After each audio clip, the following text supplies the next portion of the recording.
네, 여러분, 우리가 국민입니다. 국민이 가난해지는 게 좋습니까? 국민이 부자가 되는 게 좋습니까? 물어보나 말하죠. 자, 그런데 이 세상에는, 대한민국에는 국민이 가난해지는 게 좋다고 하는 정당이 있습니다. 더불어민주당입니다. 그리고 국민이 부자가 되는 게 좋다고 하는 정당이 있습니다. 자유보수 우파 정당입니다. 그럼 이들은 왜 그렇게 가난해지거나 부자가 되게 하거나 이런 다른 생각을 가지고 있을까요? 공산당이고 자유당이다. 자, 국민이 가난해지게 좋다라고 하는 정당은 국민이 가난해지면 자기들 정당에 투표를 하게 되고, 국민이 가난해지면 자기들 정권에 저항할 힘을 상실하고 고분고분 순종하게 될 것이다, 이렇게 믿기 때문입니다. 이해되시죠? 자, 국민이 부자가 되면 좋다라고 하는 정당은 대한민국 국민이 내 아파트 하나 갖고 내 자동차 하나 가지면 나는 중산층이다 라는 생각을 하게 되고, 중산층이 됐다고 생각하는 국민은 자유보수우파 정당에 투표를 하게 될 것이다, 이렇게 생각하기 때문입니다. 이 간단한 논리를 대한민국 국민 80%가 그렇게 알려줘도 아직도 믿지도 않고 모르고 있습니다. 문재인 정권 때 김수현이라고 하는 청와대 모 수석이 자기가 쓴 책에 지금 제가 말씀드린 국민이 가난해지면 민주당에 투표하게 될 것이다, 이런 구절을 적어놓고 아차 싶었던지 교보문고에 팔던 책을 전부 다 수거해 갔습니다. 윤석열 대통령은 취임하자마자 무엇부터 했습니까? 부동산 세금을 내려줬죠. 국민이 자기가 쓸 가처분 소득을 늘려줌으로써 자본이 순차적으로 흐르게 함으로써 왕성한 경제활동을 해서 성장을 촉진하도록 하는 정책을 쓴 것입니다. 문제는 어떻게 했습니까? 부동산 가격을 올려서 거기에 높여준 세율에 따라서 세금을 걷어가고, 그런 식으로 10여 년만 지나가게 되면 어느 날 갑자기 부동산 가격을 내리게 되면 전 국민들은 자기 아파트의 가격만큼 세금으로 내게 되고, 권력이 세금으로 국민의 재산을 약탈하게 돼서 결국은 세금을 더 이상 못 내게 돼서 그것이 국유화가 되는 것이다. 당시에 부동산 가격이 폭등했는데 국민들은 정부가 정책을 잘못 써서 그렇게 됐다고 겉으로 느꼈지만, 사실은 그들이 국민을 가난하게 만들어서 자기들한테 투표를 하게끔 유도하는 정책이었다, 이것을 국민들이 분명히 알아야 될 것이다. 그러면 아무리 개딸이라고 하더라도 자기가 가난해지는 것을 원하겠습니까? 싫어하죠. 그래서 이 좌파들은 절대로 우리는 너희들을 가난하게 하지 않을 것이다. 가난하게 할 것이다. 이런 말을 절대로 노출하지 않습니다. 그러면 어떻게 하느냐?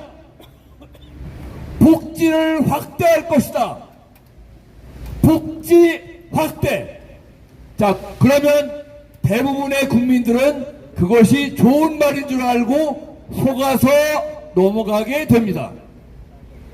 그래도 잘 안 들으면 가짜 뉴스를 퍼뜨립니다. 선전선동을 합니다.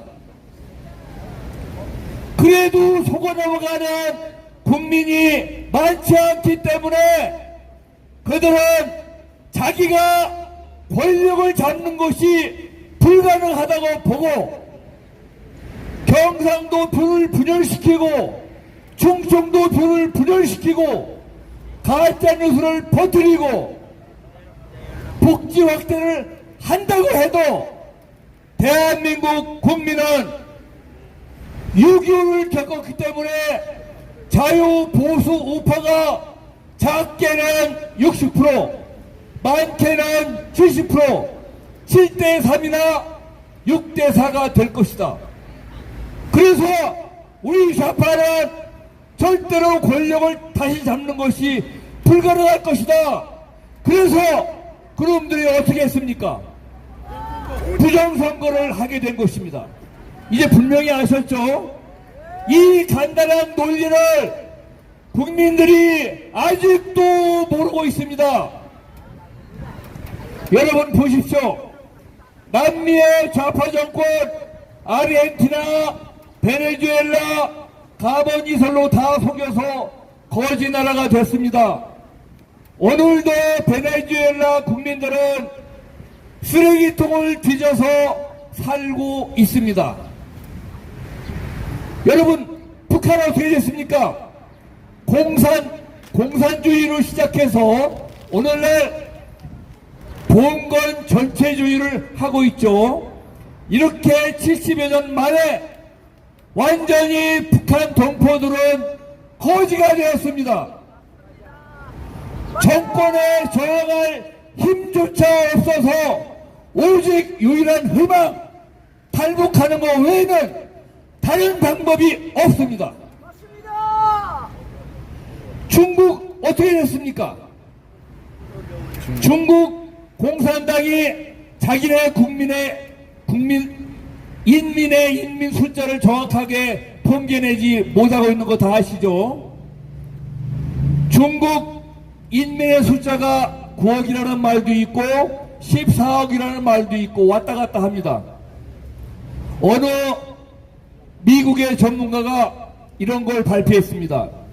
중국 인민의 대부분 중국 공산당 당원이 아닌 8천만 명 이외의 대부분의 인민들은 마음대로 이사도 못 다니고 태어나서 지금까지 커피를 한 잔도 마셔본 적이 없는 인민이 9억 명, 태어나서 지금까지 비행기를 한 번도 안 타본 인민이 5억 명. 그러면 중국 공산당이 왜 그렇게 대부분의 인민들을 가난하게 이렇게 유지하느냐? 그들이 가난해질 수밖에 없느냐? 그게 아닙니다. 일부러 그렇게 공산 정권에 대항할 힘을 갖지 못하도록 가난을 유지시키는 것입니다. 이해되셨죠? 왜 한반도에 이 씨가 왕권으로 권력을 잡은 조선이 왜 백성들을 그렇게 가난하게 유지를 했느냐? 일부러 그렇게 했다는 것을 우리는 분명히 알아야 됩니다. 여러분, 대한민국이 먹고 살만해지자 대한민국의 아주머니들이 유럽 여행을 석권하고 다닌 적이 있습니다. 그때 어땠습니까? 스페인의 잘생긴 멋있는 청년들이 별로 예쁘지 않은 한국 아줌마들한테 커피 한 잔을 서빙하면서 무릎을 꿇고 접시잔을 받아 올립니다. 왜 그랬습니까? 스페인이 가톨릭 국가, 가톨릭은 사회주의하고 친구, 봉건주의하고 친구, 공산주의하고 친구입니다. 서서히 국민이 가난해져서 옛날에 스페인은 대한민국이 넘볼 수 없었던 부자 국가, 한때 요즘의 미국처럼 세상을 지배했던 나라였는데 지금 한국 아줌마한테 팁, 한국 돈 10,000원짜리 팁 한 장 받으려고 스페인의 잘생긴 청년들이 무릎 꿇고 커피를 날려다 주고 있습니다.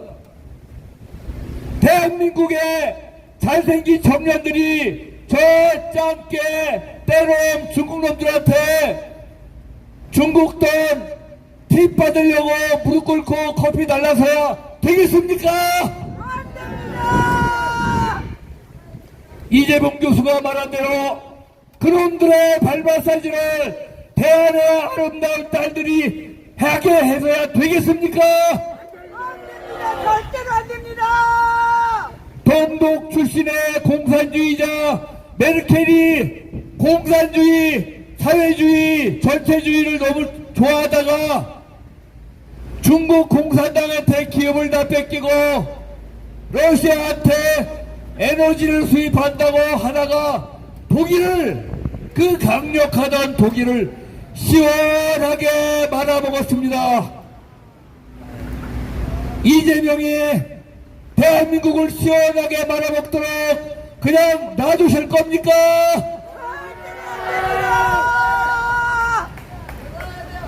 저놈들은 부정선거를 통해서 마지막 수단으로 권력을 쟁취하고 대한민국 국민을 가난뱅이 거지로 만들려고 하고 있으며 거지가 되는 순간 우리는 영원히 저항할 힘을 잃게 됩니다. 지금 싸우지 않으면 우리는 살아남을 방법이 없다. 대한민국 국민들이여, 나와라! 싸우자! 이기자! 함성 3번 외치고 내려가겠습니다. 제가 선창을 하면 여러분들은 원천무효 이렇게 하시면 되겠습니다. 부정선거! 원천무효! 사기 대선! 원천무효! 범죄선거! 원천무효! 감사합니다.